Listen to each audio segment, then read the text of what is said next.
Student, this is time your Hindi class. I am your Hindi teacher S K. Upadhyay. आज के lecture में हम लोग क्षितिज गद्यखंड का चैप्टर 2 ल्हासा की ओर के लेखक राहुल सांकृत्यायन के जीवन के बारे में जानेंगे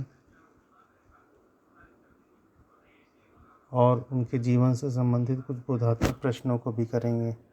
राहुल सांकृत्यायन का जन्म सन 1893 में उनके ननिहाल गांव, ननिहाल का मतलब नानी के घर, पंदाहा जिला आजमगढ़ उत्तर प्रदेश में हुआ था, लेकिन उनका पैतृक गांव कनैला था। मतलब उनके दादी का घर कहाँ था? कनैला था। उनका मूल नाम केदारनाथ पांडे था। उनकी शिक्षा काशी, आगरा और लाहौर में हुई। सन 1930 में उन्होंने श्रीलंका जाकर बौद्ध धर्म ग्रहण कर लिया।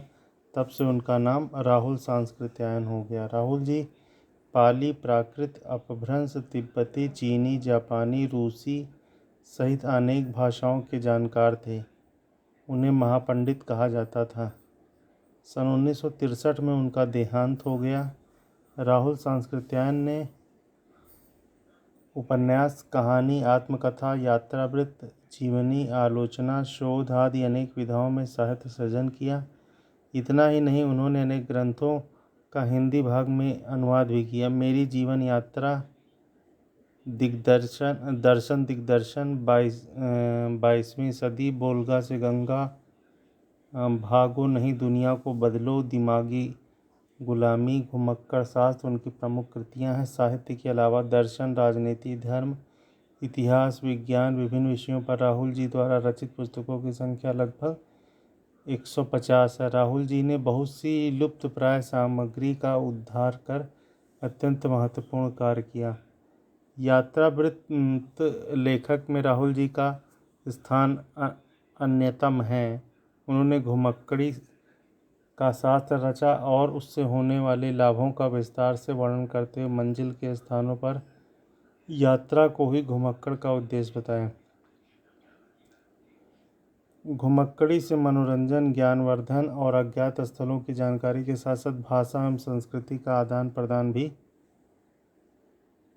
होता है। राहुल जी ने विभिन्न स्थानों के भौगोलिक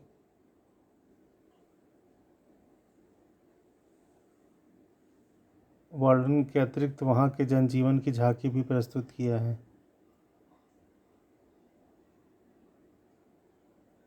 संकलित अंश राहुल जी की प्रथम तिब्बत यात्रा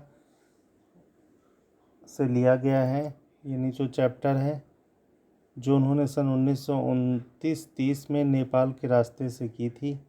उस समय भारतीयों को तिब्बत जाने की यानी तिब्बत यात्रा की अनुमति नहीं थी, इसलिए उन्होंने यह यात्रा एक भिखमंगे के वेश में की थी। इसलिए तिब्बत की राजधानी ल्हासा की ओर जाने वाले दुर्गम रास्तों का वर्णन उन्होंने बहुत ही रोचक शैली में किया है। इस यात्रा वृत्तांत से हमें उस समय के तिब्बती समाज के बारे में जानकारी मिलती है।